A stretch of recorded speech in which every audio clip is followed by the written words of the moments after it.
So one issue that I want to talk to you about today was the Green Party, because the Green Party Steering Committee this past week put out a notice saying that they support vaccine mandates.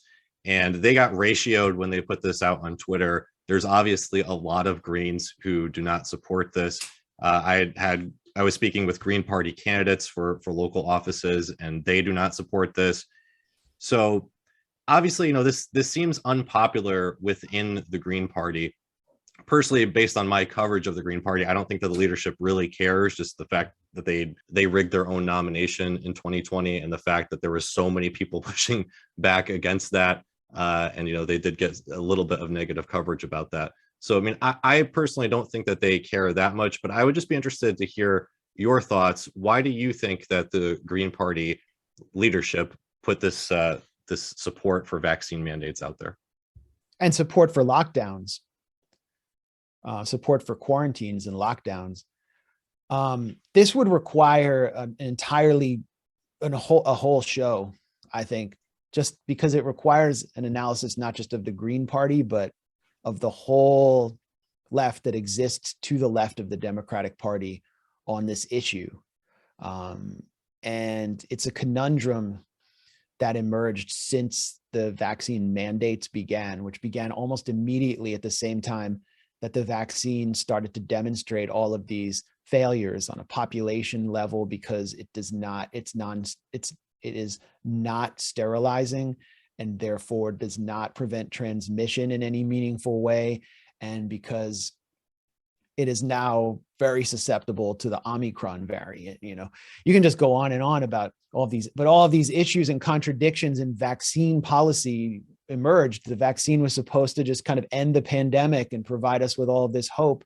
And then this ugly debate emerged as the government and the state started forcing people to take it. And I think many people on the left saw the right wing as the only base of resistance to the policy of coerced vaccination, mandatory vaccination. They thought, it's just a bunch of MAGA idiots in Texas. It's just the Trump supporters.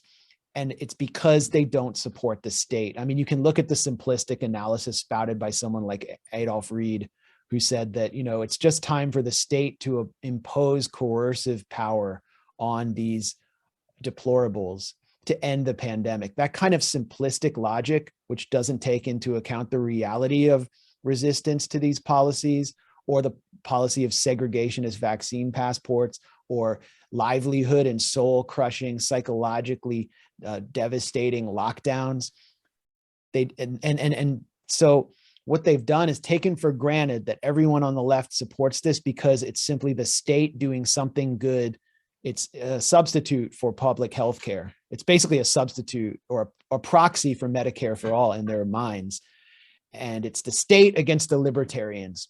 It's in some ways the closest they'll ever get to socialism in America in their minds is the Biden policy of vaccine mandates.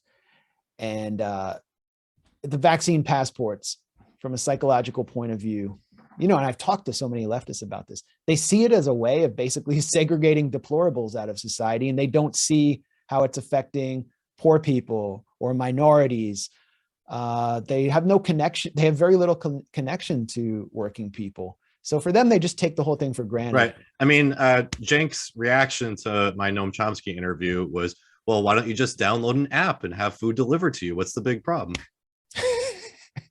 I mean, that's like the delusional rhetoric of a guy who's just totally detached from, doesn't even pretend to be connected to humanity. I mean, you look at his rants in airports when his plane is late, and this guy is like, he's not there.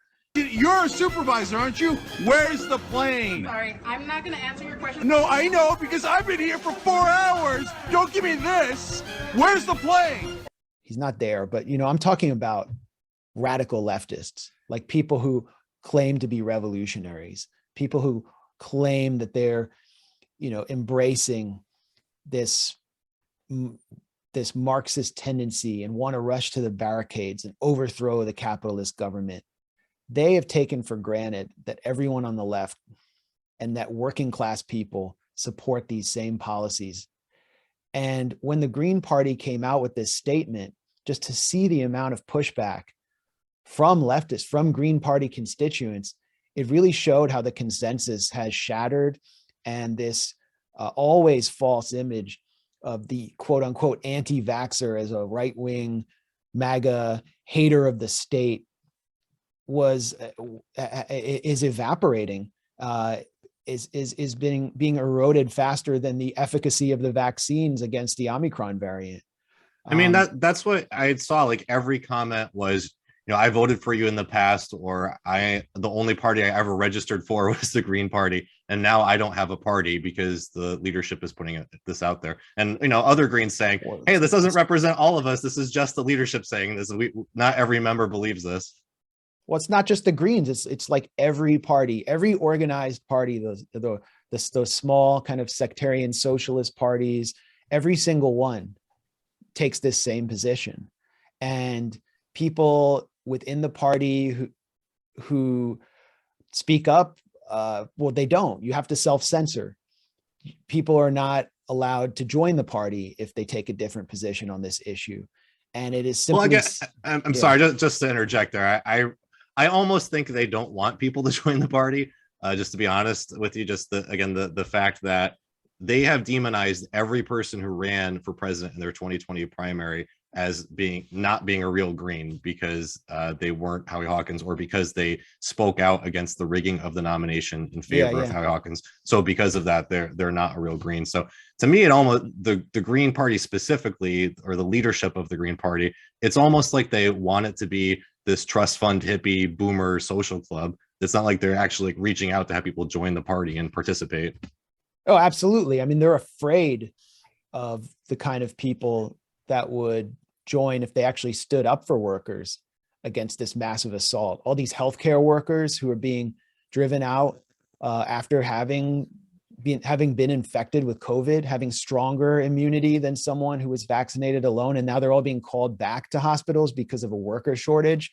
They don't want those kind of people in their party. They don't want those like working class people around. It's true.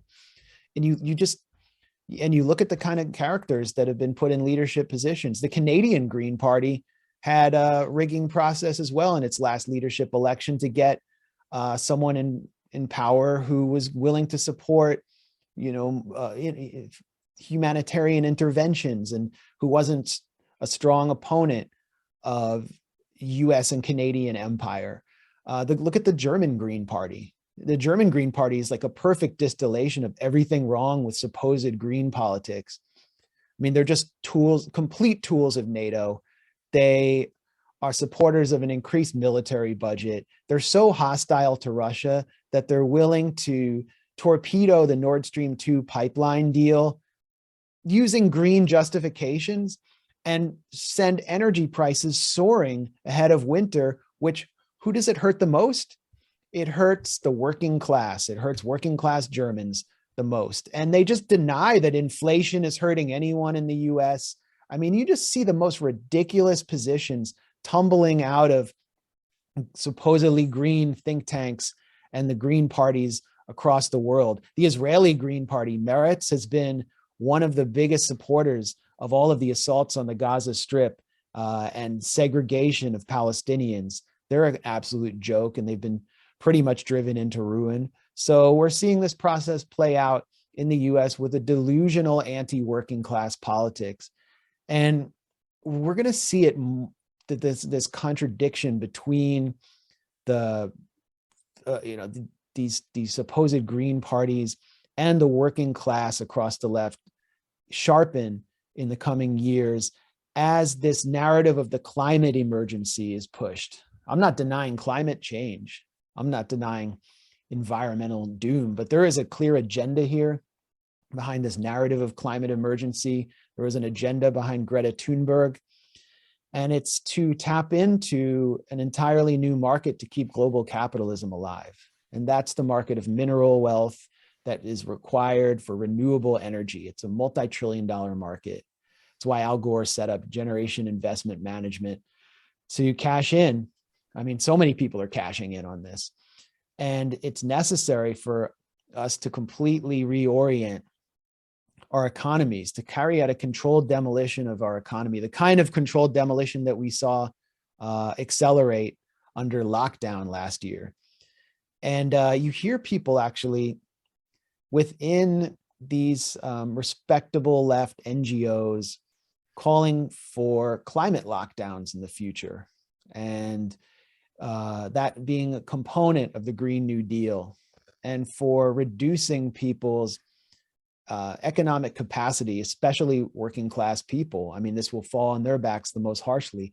There was this bonkers paper I read by John Pfeffer, who I think is the director of the Institute for Policy Studies in Washington. It's sort of like the bread tube of think tanks.